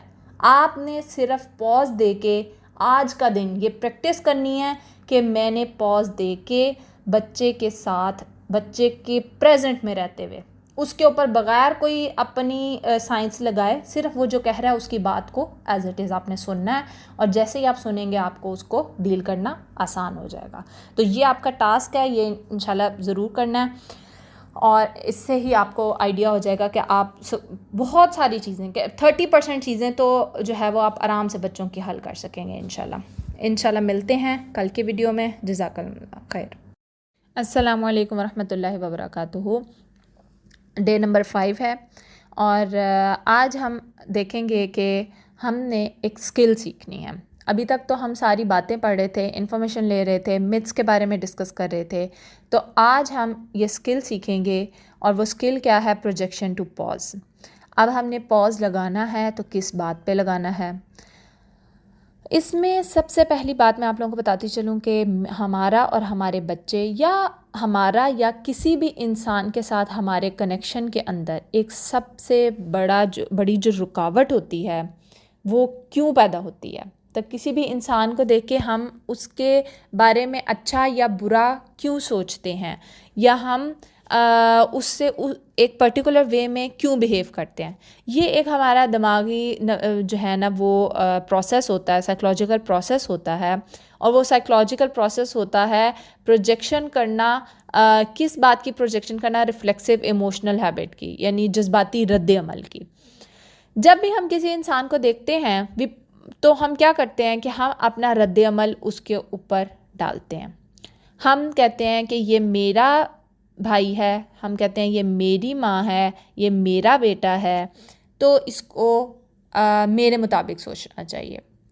और हम जो है और वो जो उसे सोचना चाहिए वो एक ख़ास मकसद के थ्रू सोचना चाहिए जो मैं सोच रहा हूँ, और चीज़ों को एक ख़ास अंदाज में होना चाहिए। और फिर हम वैसा उनके साथ ट्रीट करने लग जाते हैं। और फिर हम मज़ीद प्रोजेक्शन उनके ऊपर तब करते हैं कि जब हम तो जैसा अमल कर रहे हैं, उसके बाद जो उनका रिस्पॉन्स है या उनका किसी भी चीज़ के ऊपर स्टांस है, उस स्टांस को हम अपना रंग दे देते हैं। यानी बात को जो अपना रंग देने वाली बात है ना, अगर एक बंदा जो है वो ऐसे बिहेव कर रहा है तो वो इसलिए कर रहा है क्योंकि, और जो क्योंकि की बाद की बात होती है वो असल में हमारे अपने दिमाग की क्रिएशन होती है। और हम अपने बच्चों के साथ ये 2 जुल्म करते हैं। एक तो हम कहते हैं कि ये बच्चा मेरा है, हम उसको ओन करते हैं, तो उसे मेरे मकसद के मुताबिक, मेरे पैटर्न के मुताबिक, मेरी जो मैंने एजेंडा बनाया हुआ है उसके मुताबिक चलना चाहिए। और उसको अगर वो उसके मुताबिक चल रहा है तो फिर हम उसकी हर बात को, ये नॉर्मली हम सोचते हैं इसका कहने का मतलब ये है कि भाई वो उसका जो कहने का मतलब है उसके मुंह में ज़ुबान है, वो बता देगा ना। ये हम कौन होते हैं उसको डिफ़ाइन करने वाले? कि इसमें मैं आपको एक एग्ज़ाम्पल दूं कि जी एक बच्चा उदास बैठा हुआ है, हम जिस बात पे उदास होते होंगे ना, आप ज़रा इस बात को गौर करके देखना, हम समझ रहे होंगे ये ना इस वजह से उदास हो रहा है, ये ऐसा महसूस कर रहा होगा। वो हमारे अपने दिमाग के कॉन्फ्लिक्ट्स होते हैं, जो हमें लग रहा होता है कि ये असल में बच्चे के साथ हो रहा है, हालांकि बच्चे को आपके दिमाग के अंदर चलती हुई खिचड़ी का कोई आइडिया ही नहीं होता। अब एक और आपको एग्जांपल देती हूँ कि हम बच्चे को कोई गेम सिखाना चाहते हैं, ठीक है। हम इसमें आप लेते हैं कैच कैच चलें खेल रहे हैं हम, ठीक है। कैच कैच खेलते हुए आप देखेंगे कि हम कहेंगे नहीं ऐसे पकड़ो, नहीं इधर से पकड़ो, नहीं इसको ऐसे कैच करते हैं। एक है कि सिखाना, एक है कि हमारा दिल कर रहा होता है कि हम इसको अभी के अभी दुनिया का सबसे बेस्ट फील्डर बना दें। और अगर वो उसके मुताबिक नहीं चल रहा तो हम कहेंगे आपको गेम ही नहीं सीखनी आ रही है। हमारा इस तरह से बिहेवियर हो जाता है बच्चों के साथ। अब दो दोस्तों की लड़ाई हो गई है, बच्चों में लड़ाइयाँ होती रहती हैं, हम फ़ौरन से अंदर घुस के जो है ना वो कहेंगे इसलिए तुम उदास हो रही हो कि तुम अकेली फील कर रहे हो। हालांकि चाहे वो बच्चा या बच्ची जो है शुक्र कर रहा हो अपने उस दोस्त से जान छुटने पे और लड़ाई करके, चाहे शुक्र कर रहा हो कि वो उसको इतना इरिटेट करता है, लेकिन चूंकि हम ज़िंदगी में कभी किसी मुकाम पे अकेलापन महसूस करते रहे होंगे दोस्तों की वजह से, तो हम बच्चे को उदास बैठा देख के जो है ना वो ये समझ रहे होंगे कि वो इस वजह से कर रहा है। यहाँ पे आपको सबसे बड़ी चीज़ जो आप हैं वो मिस कर देते हैं एज अ पेरेंट, कि हम ये सोचना छोड़ देते हैं कि बच्चे क्या फील कर रहे हैं। हम अपनी थिंकिंग उनके ऊपर प्रोजेक्ट करते हैं। यहाँ पे आपको पॉज देना है। ये वो स्किल है कि आपने उस मोमेंट पे पॉज देना और देखना है कि एक्चुअली बच्चे के साथ चल क्या रहा है। फिर अब इसके हम देखते हैं कि नेगेटिव कॉन्सिक्वेंसेस क्या होते हैं, कि जब हम अपने ख्यालात की प्रोजेक्शन किसी भी इंसान के ऊपर कर रहे होते हैं या किसी भी बच्चे के ऊपर कर रहे होते हैं तो क्या हो जाता है, आखिर किस्म का डिज़ास्ट्रस होता है। एक कॉम्प्लिकेटेड प्लॉट सा बन जाता है हमारी बातों के अंदर, और वो ऐसे लगता है कि इंटरफेरेंस कर रहे हैं हम। बच्चों को बहुत अच्छी तरह पता होता है कि वो क्या फील कर रहे हैं। वो अलहदा बात है कि हमने कभी उनसे पूछा नहीं है, हमने कभी देखा ही नहीं है कि भाई उनको अल्लाह ताला ने दिमाग दिया है, उनको अल्लाह ताला ने ज़ुबान दिया है, वो बोल सकते हैं। आप कभी अपने बच्चे से बैठ के पूछें तो सही कि बेटा आपको कैसा लग रहा है, वो कहेगा पता नहीं, क्योंकि आपका नॉर्मली अमूमन यही रवैया रहा होगा। लेकिन अगर आप उससे थोड़ा सा और सोचवाएं ना कि नहीं बताओ तो आपको कैसा लग रहा है, आप फिर वो आपको अपनी एक्चुअल फीलिंग बताएगा। लेकिन हमारे पास इतना वक्त ही शायद नहीं होता कि हम बच्चे की फीलिंग को सुन सकें बैठ के। तो बस आपने वो पॉज देना है और आपने उसकी असल जो रूह है उस बच्चे को, उसको एक्सेप्ट करना है, उसके ऊपर प्रोजेक्शन करना छोड़नी है अपनी सोचों की, अपनी उसकी। ये इसी तरह है कि हम असल में बच्चों की ज़िंदगी पता है कैसे चला रहे होते हैं कि मैं अगर एक जी शऊर बड़ी बंदी हूँ, मुझे कोई कहे उठ जाओ, यहाँ नहीं बैठना, इधर बैठ जाओ, अब ये कर लो, अब वो कर लो, मैं एक दफ़ा सुनूंगी, दो दफ़ा सुनूंगी, तीसरी दफ़ा तो मैं चीख पड़ूंगी ना कि भाई क्या है, मैं कोई किसी वो हूँ पपेट हूँ कि जिसे तुम अपनी उंगलियों पर नचाते रहो। मेरी भी अपनी कोई फीलिंग्स है, मेरा भी अपने दिमाग में कोई सिनेरियो चल रहा है, मुझे भी पता है कि मैंने क्या सोचना है। छोड़ दो अब मेरे ऊपर अपनी फीलिंग्स और अपनी सोचों की प्रोजेक्शन करना। तो इस्लाम में ये जो इजाज़त का कॉन्सेप्ट है ना, कि इजाज़त ले के किसी के घर जाओ, 3 दफ़ा नहीं खोल रहा तो छोड़ दो, इजाज़त ले के किसी के दरवाजे को खटखटा के कमरे के अंदर जाओ। वो यही है कि आपको नहीं पता कि वो किस स्टेट ऑफ माइंड में बैठा हुआ है। ये जो मोबाइल सबसे बड़ी बीमारी है ना, ये इस तरह से बीमारी है कि इसने आपकी पर्सनल स्पेस को ख़त्म कर दिया। आप चाहे रो रहे हैं बैठ के, किसी का फ़ोन आया तो जी आपको मजबूरी में उसको हंस के दिखाना। आपको नहीं पता कि अगला बंदा किस स्टेट ऑफ माइंड में बैठा है। आप उसको थोड़ी सी स्पेस दें, यही स्पेस बच्चे को भी दें। आपने ये बात तो मैंने खुद प्रैक्टिस करके देखी है कि हम जो है ना ऐसे करते रहते हैं, उठ जाओ नहाने का टाइम हो गया, उठ जाओ खाने का टाइम हो गया, उठ जाओ ये कर लो, और बच्चा टी टी करके 5 मिनट 10 मिनट री करके आता है, और फिर आप आवाज़ार होते ही फ़ौरन क्यों नहीं सुनते हो, और मज़ीद आप उसको जो है वो डांट डपट करना शुरू कर देते हैं।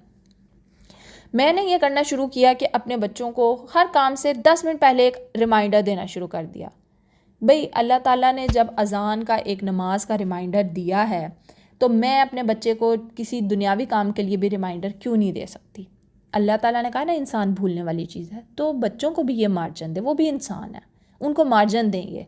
आप उसको 10 मिनट पहले बच्चे को कह दें बेटा 10 मिनट बाद ना खाने का टाइम हो जाएगा, ताकि वो उस वक़्त जो कर रहा है वो अपनी चीज़ों को वाइंड अप कर ले। बेटा आधे घंटे बाद नहाने का टाइम हो जाएगा। इवन रात को सोने से भी घंटा पहले मैं एक आवाज़ देती हूँ कि सोने का टाइम होने लगा, फिर आधे घंटे बाद एक आवाज़ देती हूँ कि आखिरी 30 मिनट्स रह गए हैं। और इसके अंदर मैंने देखा है कि बच्चा ज़्यादा प्रेजेंट वे में आपके पास आता है जब वो आपके पास आता है। ये जो अल्लाह ताला ने अज़ान और अकामत और इसका फ़र्क रखा है ना, तब से आप ज़हनी तैयारी करना शुरू करें और फिर जाए नमाज के ऊपर खड़े हो जाएं, तो आप एक कॉन्शियसली खड़े होंगे। ये नहीं अज़ान हुई और आपने फ़ौरन से जाके टक्कर मार दी, ये वही उसी तरह से पता ही नहीं कि अल्लाह ताला से हम क्या बात कर रहे हैं। तो बच्चों के साथ भी ये होता है। आपने ये कॉन्शियस पॉज देना है। आपने किसी करंट सिचुएशन के अंदर अपनी प्रोजेक्शन सोच छोड़नी है। आपने इसको अपनी हैबिट बनाना है। और जो है वो चूँकि हमारा ये रिएक्शन हमारे बिलीव्स, हमारी सिचुएशन और हमारे सारे ज़िंदगी में गुजरे हुए वाक़यात की वजह से हो रहा होता है, तो वो हमारी हैबिट बन चुका होता है और हम अनकॉन्शियसली वो हैबिट पास ऑन करते जाते हैं। हम अपने जो हैं वो एजेंडास को फॉलो करते रहते हैं और बच्चों की डिज़ायर को हम सुन नहीं पाते। इसीलिए ये जो है पॉज आपको 1 मिनट के लिए सोचने पे मजबूर करेगा कि जब भी कोई भी हॉट हिटेड भी कोई इशू हो रहा है ना, आप 1 मिनट के लिए चुप कर जाएं। आप देखें हो क्या रहा है, आप रुक जाएं। आप अगर बच्चे ने बदतमीज़ी कर दिया, आप फटाक करके आगे से उसको चपेट ना मार दें। आप 1 मिनट के लिए रुकें और देखें इसने ये जो किया है वो क्यों किया है। वो उसका चाहे मकसद भी ना हो आपसे बदतमीज़ी करना या आपकी बेअदबी करना, लेकिन चूंकि हमें पता है कि आगे से जवाब देने को कहते हैं बदतमीज़ी, तो हम फ़ौरन से वो थॉट उसके ऊपर प्रोजेक्ट करते हैं, उसकी सोचों को उसका नाम देते हैं और कहते हैं तुम बदतमीज़ी कर रहे हो मेरे साथ। बच्चा कहता है बदतमीज़ी क्या होता है। अभी कल ही मेरे साथ ये इंसिडेंट हुआ कि मैं अपने बच्चों को कह रही कि बेटा मत तंग करो बहना को, चीख रही है वो, तो वो कहते फिर भी वो तंग करते रहे। मैंने कहा मेरे सर में दर्द हो रहा है, आप लोगों के सर में दर्द नहीं हो रहा? तो कहने लगे कि हमें तो पता ही नहीं है सर दर्द क्या होता। अब मैंने एक लम्हे को पॉज दिया, मैंने सोचा वाकई में इनको क्या पता कि सर दर्द क्या चीज़ होती है, बच्चों को तो कभी सर में दर्द ही नहीं होता। तो इसलिए पॉज देने की ज़रूरत है हमें अपनी हर सोच के अंदर, हर बात के अंदर, और देखना है कि बच्चे कहाँ से आ रहे हैं, बच्चे कौन सी सोच के तहत हमें जवाब दे रहे हैं, वो उनकी अपनी सोच को रिकग्नाइज़ करना है हमने। और अब यहाँ पे ये बात ख़त्म होगी, अब मैं टास्क की तरफ आती हूँ। अब टास्क में आप लोगों ने ये करना है, सबसे पहला ये कि आपने ये सोचना है कि हम बच्चों की ज़िंदगी को कैसे डिज़ाइन करते हैं। फॉर एग्ज़ाम्पल मैंने ये डिसाइड किया हुआ है कि आप लोगों ने दोपहर को 3 बजे स्नैक खाना, ठीक है। अब फिर हमने ये दूसरा ये काम करना है कि हम इमोशंस को कैसे बच्चों के ऊपर प्रोजेक्ट करते हैं। मैं अगर गुस्से में हूँ तो मैं भी बच्चों के साथ गुस्से में बिहेव कर रही हूँ, या मैं ज़रा पॉज दे के सुकून में हूँ। आपने ये देखना कि आपके इमोशंस कैसे बच्चे के ऊपर इफ़ेक्ट करते हैं। फिर आपने कॉन्शियस पॉज देना है और आपने ये सोचना है कि असल में क्या है, कि अगर बच्चे ने 3 बजे से पहले 1 बजे स्नैक मांग लिया है तो क्या हो जाएगा इसमें। हम चूँकि अपनी प्रोजेक्शन कर रहे होते हैं, हम कहते हैं ये तो इसकी रूटीन नहीं बन सकेगी, इसको तो ज़िंदगी में असूल ही नहीं लागू करना आएंगे, इसका तो फिर जब दिल चाहेगा वो करेगा। किसी एक इंसिडेंट से इतनी आदतें ख़राब नहीं हो जाया करती। पॉज दें। हो सकता है कि वो उस वक़्त किसी वजह से स्नैक मांग रहा हो सकता है उसे भूख जल्दी लग गई हो आज, हो सकता है उसका सुबह का नाश्ता हल्का हो जिसकी वजह से वो स्नैक पहले मांग रहा हो। तो आपने कंडीशन की, सिचुएशन की प्रेजेंस को महसूस करना है कि ये आज इस वक्त जो हो रहा है वो क्यों हो रहा है, और मैं जो अपने बच्चे के ऊपर अपनी सोच को प्रोजेक्ट कर रही हूँ वो क्यों कर रही हूँ। और जैसे ही हम ये पॉज लगाएंगे तो हम इस बात पे क्लियर हो जाएंगे कि बच्चा जो कर रहा है वो बिल्कुल ठीक कह रहा है, बच्चा जो कर रहा है वो बिल्कुल ठीक कर रहा है, और बच्चे इसी तरह करते हैं। जब आप हर चीज़ को इस तरह से देखने लगेंगे ना बच्चों की नज़र से, तो आपके और बच्चों के 75% कॉन्फ्लिक्ट्स मैंने अपनी ज़िंदगी में अपने बच्चों के साथ ख़त्म सिर्फ़ इस एक पॉज़ से किए हैं। आप लोग भी ये पॉज़ लगा के देखें, इंशाल्लाह मुझे उम्मीद है कि आप लोगों को भी बहुत फ़ायदा होगा। यहाँ पे ख़त्म करते हैं आज का दिन, इंशाल्लाह मिलते हैं नेक्स्ट वीडियो में कल। अल्लाह हाफ़िज़। अस्सलामु अलैकुम वरहमतुल्लाहि वबरकातुहू। डे 6 है और आज है हम मेडिटेशन को देखेंगे। और मेडिटेशन क्या है, बेसिकली कनेक्शन डे है हमारा ये आज, जिसमें हमने पूरे वीक में जो सीखा है उसका एक छोटा सा प्रैक्टिस चंक है कि जिसको हम करेंगे। मेडिटेशन का पर्पस क्या है? मेडिटेशन का पर्पस ये है कि हम जब अपने आप से कनेक्ट होते हैं तो हम इस बात पे फोकस करते हैं कि हम क्या कर रहे हैं, हम आजकल क्या कर रहे हैं, हम क्यों कर रहे हैं, और एज़ इट इज़ जैसे हम होते हैं हम अपने आप को एक्सेप्ट करते हैं। फिर दोबारा ये बात कहूँगी कि सेल्फ़िशनेस के कॉन्टेक्स्ट में अपने आप को सही नहीं समझना, इस कॉन्टेक्स्ट में समझना है कि मैं जो हूँ मैं हूँ, चाहे मैं अच्छा हूँ चाहे मैं बुरा हूँ। ना अपने आप को हमने शेम करना है और ना अपने आप को हमने बहुत ज़्यादा एक लेवल से ऊपर लेकर जाना है। ये हो गया मेडिटेशन का पर्पस। अब हम देखते हैं कि इसको करते किस तरह। इसके लिए आपको क्वाइट प्लेस बस सिर्फ एक चाहिए। अब वो वाली जो प्रोफेशनल्स वाली मेडिटेशन होती है उधर उसका मैं ज़िक्र नहीं कर सकती हूँ, क्योंकि ज़ाहिर है हम मदर्स हैं और बच्चे होते हैं घर में। तो क्वाइट प्लेस बस इतनी सी क्वाइट प्लेस के थोड़े सी ज़रा कम शोर हो और आप अपने आप को रिलैक्स करेंगे। और इसमें दो बातें जो मैं अपनी मेडिटेशन के दौरान में करती हूँ उसमें ये कि डिस्टर्बेंस अलाउड है, क्योंकि अगर आप हल्की फुल्की जो डिस्टर्बेंस हो रही है, जो आवाज़ें आ रही हैं, उनको रोकने की कोशिश करेंगे तो आपका फ़ोकस मेडिटेशन से या अपने ऊपर जिस वजह से आप कर रहे हैं उस फोकस से हट के उस डिस्टर्बेंस को रोकने की तरफ डाइवर्ट हो जाएगा। तो जो डिस्टर्बेंस आ रही है उसको आने दें और वो आएगी और चली भी जाएगी। और दूसरी ये बात कि अगर आपको कोई इरिटेशन हो रही है, आप कहीं ख़ारिज करना चाहते हैं, कहीं कोई हिलना चाहते हैं, तो आप हिल सकते हैं, कोई मसला नहीं है, आप हिल लें, उसके बाद आप वापस दोबारा अपने मोड में जा सकते हैं। और इसमें एक जो तरीका है बेसिक डीप ब्रीदिंग का, कि आपने ब्रीद इन करना है, ब्रीद आउट करना है, डीप ब्रीदिंग करनी है, बहुत आहिस्ता आहिस्ता ब्रीदिंग करनी है और फोकस ब्रीदिंग करनी है। इससे होगा क्या कि आप जब इस तरीके से सांस लेंगे आहिस्ता आहिस्ता तो आपको जो है अपने सांस की आवाज़ शायद पहली दफ़ा आप सुनेंगे। आपका हार्ट रेट जो है वो रिलैक्स होगा, उससे आपके मसल्स रिलैक्स होंगे और आपके ब्रेन को ऑक्सीजन ज़्यादा जाएगी। ब्रीदिंग जो है इटसेल्फ वो आपके ब्रेन को ऑक्सीजन पहुंचाने का एक ज़रिया होती है। तो आपने इस तरह से आराम आराम से सांस लेना है, उसको बाहर निकालना है और अपने सांस की आवाज़ को सुनने की कोशिश करनी है। अब आप लोग जो है अपने आपको आराम से बिठाएं एक जगह पे, सुकून की जगह पे ढूंढें। मैं 2 मिनट का पॉज़ दूंगी, आप 2 मिनट के लिए अपने आप को मेडिटेशन वाली फॉर्म में लेके जाएंगे और फिर आपने वहाँ पर अपना फोकस जो है वो अपनी सबसे पहले अपनी ब्रीदिंग पे करना है, अपने रिलैक्स पोजीशन पे करना है और अपनी सांस की आवाज़ को सुनने की कोशिश करनी है।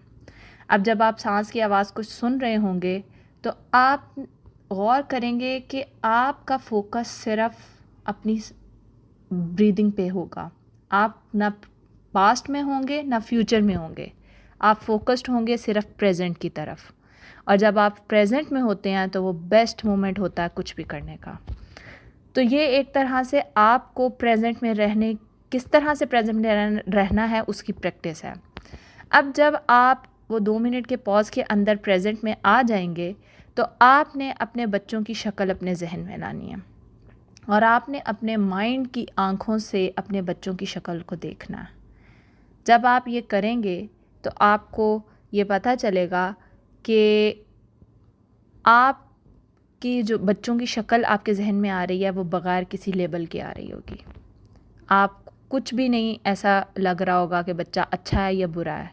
आपने उस वक़्त में अपने बच्चे को महसूस करना है और अब मैं 2 मिनट के लिए चुप करती हूँ और आप इसको प्रैक्टिस करें।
अब जब आपने ये प्रैक्टिस कर लिया है तो ये प्रैक्टिस आप डेली बेस पे भी कर सकते हैं।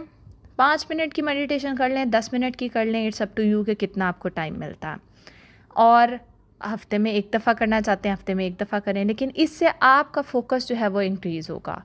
अब आप ये कर लें और इसके बाद आज के दिन में आपके करने का टास्क सिर्फ ये है कि आप जो है अपना कोई पिछला, अगर आपका काम रह गया है, पिछले कोई टास्क मिस हो गए हैं, आप उनको रिवाइज़ करना चाहते हैं, कोई वीडियो दोबारा सुनना चाहते हैं, उसको दोबारा सुनें, किसी चीज़ को दोबारा फोकस करके अप्लाई करना चाहते हैं, आप वो करें। और कल के दिन के लिए आपने अपने टाइम को कोशिश करनी है कि आप सुबह का टाइम निकाल सकें। जितना आप सुबह का टाइम निकालेंगे उतना आपके पास ये मार्जिन ज़्यादा होगा कि आप पूरा दिन आप बच्चे के साथ जो है वो कनेक्शन बना सकेंगे। ये आज आपने अपनी ज़ात के साथ कनेक्शन बनाया मेडिटेशन करके, इससे आपको पता चलेगा आप प्रेजेंट में कैसे रहते हैं। अब कल की जो प्रैक्टिस है वो बच्चों के साथ कनेक्शन की है, उसमें आपको वीडियो भी इंशाल्लाह मिलेगी कल, वो वीडियो भी ज़रूर देखिएगा। लेकिन कोशिश करें कि आप अपने दिन के जितना अर्ली टाइम में सुन सकें वो वीडियो, वो सुन लें, ताकि सारा दिन आपके पास हो अगली वीडियो के आने तक कि आप उस जो है उसको प्रैक्टिस कर सकें। यहाँ पे आज का सेशन ख़त्म होता है। इंशाल्लाह मिलते हैं दोबारा कल अगली वीडियो के साथ। जज़ाकुमुल्लाहुल खैर। अल्लाह हाफ़िज़। अस्सलामु अलैकुम वरहमतुल्लाहि वबरकातुहू। कॉन्शियस पेरेंटिंग का डे नंबर 7 और हमारा पहला हफ़्ता इंशाल्लाह आज ख़त्म हो जाएगा। और आप सबको मुबारकबाद देना चाहती हूँ इस बात की कि आप लोगों ने यहाँ तक अपने आप को कोशिश करके, अपने आप की हिम्मत जमा करके कि हमें वाकई में इस चीज़ को समझने की ज़रूरत है, ये बहुत बड़ी कोशिश की आप लोगों ने। और इंशाल्लाह अल्लाह ताला आपको इस कोशिश का ज़रूर अजर देगा। अच्छा जी, आज हमारा टास्क है कि पेरेंट चाइल्ड कनेक्शन डे करना। मैंने कल आपसे कहा था कि आज आप ये वीडियो सुबह में सुने ताकि आपके पास अगला लेक्चर आने तक एक पूरा दिन हो। तो उम्मीद है कि आप लोग सुबह में ही अभी सुन रहे होंगे। हमने आज के दिन में क्या करना है कि अपने बच्चों से कनेक्ट करना है और अपने बच्चों के साथ रहना है। उसके लिए सबसे पहला टास्क आपको ये करना पड़ेगा, अपनी कॉपी पेंसिल, जो मेरा ख़्याल है कि आप लोगों ने पहले दिन से अपने साथ रखी होगी, उसको निकालें। उसके ऊपर अपनी इंटेंशन लिखें कि मैं क्या करूँगी आज सारा दिन। क्योंकि जब आप इंटेंशन लिखते हैं तो उसके 2 फ़ायदे होते हैं कि आप कमिटमेंट कर रहे होते हैं, आप अपने दिमाग को एक सिग्नल भेज रहे होते हैं कि मुझे ये करना है। और दूसरा, एज अ मुस्लिम जब हम कोई प्रॉमिस मेक करते हैं तो हम उसको पूरा करने की कोशिश भी करते हैं। तो आप लिखें कि आज मैं क्या करूँगी। फॉर एग्ज़ाम्पल, मैंने आज ये सोचा है कि मैं आज सारा दिन अपने बच्चों को स्माइल करके दिखाऊँगी, उनकी तरफ देखूँगी। क्योंकि नॉर्मली हम बच्चों की तरफ देखते हैं, इतनी सड़ी हुई शक्ल बना के देखते हैं कि बच्चा कहता है कि क्या बात करे बंदा इस अम्मा से। तो आप लोग जो भी टास्क अपना रखना चाहते हैं वो आप अपना टास्क रखें, और आप इस जर्नल में ये लिखेंगे कि आप ये सोचेंगे, एक लम्हे को वो मोमेंट याद करें कि जब आप पहली दफ़ा आपने अपने बच्चे को देखा था, आपने क्या देख के उसे सोचा था? आपने उसके ऊपर कोई लेबल लगाया था, या आपने सोचा था कि मेरा इंजीनियर पैदा हुआ है, डॉक्टर पैदा हुआ है, पायलट पैदा हुआ है, या आपने सिर्फ उसकी प्रेजेंस को महसूस किया था? आप अपने उस मोमेंट को सोचें कि आपको देख के उस वक़्त क्या फ़ीलिंग आई थी, और आई एम श्योर वो इतनी यूनिक फीलिंग होगी कि वो आज तक शायद हम अपने बच्चों को दोबारा देख के वो नहीं महसूस कर पाए होंगे। आप उस फीलिंग को दोबारा रिवाइज़ करें, उस फीलिंग के बारे में सोचें, और फिर आप सोचें कि ये तो एक मासूम सा बच्चा है मेरे पास। अपने पुराने पिछले पैटर्न्स को लिस्ट डाउन करें कि मैंने अपने बच्चे के ऊपर क्या क्या लेबल लगाए हुए हैं। जब आप उन पैटर्न्स को एक दफ़ा लिख लेंगे तो आपको पता चलेगा कि मैं तो ऐसे सोचता हूँ अपने बच्चे के बारे में, और देखें जैसा आप सोचेंगे ना वैसा बन जाएगा, और आप अनकॉन्शियसली उसको वो बना रहे हैं जैसा आप अपने बच्चे के बारे में सोच रहे हैं। जो आप अपने बच्चे को बनाना चाहते हैं, आप अपने बच्चे के बारे में वो लिखें कि मैं इसकी उस तरह से इज़्ज़त करूँगा जिस तरह से इस मकाम के इंसान की इज़्ज़त की जाती है। आप उसको बच्चा नहीं कंसिडर करें, सिर्फ आप उसको वो इज़्ज़त दें जो एक रिक्वायर्ड इज़्ज़त होती है किसी बड़े इंसान की। और इज़्ज़त देने में क्या होता है, आपका क्या जाएगा? किसी को जब आप रिस्पेक्ट देते हैं तो आपकी क्या कमी होती है? आपकी नाक कट जाती है जब आप किसी को रिस्पेक्ट देते हैं? नहीं ना, बल्कि आप तो और ज़्यादा अंदर से प्योर हो जाते हैं कि भाई मैं किसी की इज़्ज़त ही तब करूँगा जब मुझे पता होगा कि इज़्ज़त का मतलब क्या है। और बच्चे को इज़्ज़त आप कैसे दे सकते हैं? आप उसको डिग्रेड नहीं करेंगे। देखें, कभी आपने किसी अच्छे प्रोफेशनल वाले इंसान को सामने खड़े होकर डिग्रेड किया? तो फिर एक बच्चे की इज़्ज़त क्यों नहीं? मैं ये नहीं कह रही कि आप उसको सर पे चढ़ा लें, मैं बिल्कुल ये नहीं कह रही कि आप उसकी सारी लाड प्यार में बातें मानने लग जाएं। मैं सिर्फ ये कह रही हूँ कि उसको रिस्पेक्ट दें, और रिस्पेक्ट यहाँ से शुरू होती है कि आप उससे हार्श वर्डिंग्स ख़त्म करें। जब आप किसी दूसरे इंसान को के साथ हार्श वर्डिंग नहीं यूज़ कर सकते, आप किस बात से फिर डरते हैं? इसलिए कि वो अगला इंसान आपको जवाब दे सकता है, और आप एक छोटे बच्चे के साथ ये आराम से कर सकते हैं इसलिए कि वो आपको रिप्लाई बैक नहीं कर सकता, वो आपसे छोटा है। तो प्लीज़ आप अपने ये पैटर्न्स लिखें कि मैं अपने बच्चे के बारे में क्या क्या सोचता हूँ, और उसके आगे लिखें कि मुझे क्या क्या सोचना चाहिए। न्यू पैटर्न क्रिएट करें, आप ख़ुद अपने बच्चे के बारे में न्यू पैटर्न क्रिएट करें। और कॉन्शियस पेरेंट्स होते ही वो हैं जो एक पैटर्न और एक सोच के तहत चलते हैं। जैसे ही आप अगला पैटर्न सोचेंगे तो आप एक न्यू जो पैटर्न आप क्रिएट करेंगे कि मैंने जो है ना, फॉर एग्ज़ाम्पल ये कि मैंने इसके ऊपर शाउट नहीं करना, तो आप फिर इसकी तरफ जाएंगे कि मैंने शाउट क्यों नहीं करना। फिर आपको पता चलेगा कि अच्छा मैंने शाउट क्यों नहीं करना, और जब आप ये सोच लेंगे कि मैंने शाउट क्यों नहीं करना, तो फिर आपको वो सारी टेक्निक्स समझ आने लग जाएंगी कि कैसे मैं शाउट करना छोड़ सकता हूँ। ये आपकी अपनी रिफ्लेक्शन, ये आपकी अपनी एनर्जी है, ये आपकी अपना वर्कआउट है। जितना आप सोचेंगे उतने आपको तरीके समझ आएंगे, और चूँकि हम सोचते नहीं हैं इसलिए हमें तरीके समझ भी नहीं आते हैं। रेजिस्टेंस होगी, बच्चों के साथ प्यार से बात करने में भी आपको रेजिस्टेंस होगी, बच्चों की बात को सुनने में भी आपको रेजिस्टेंस होगी, लेकिन अगर वाकई में आप अपने आप को बदलना चाहते हैं तो आपको ये करना है।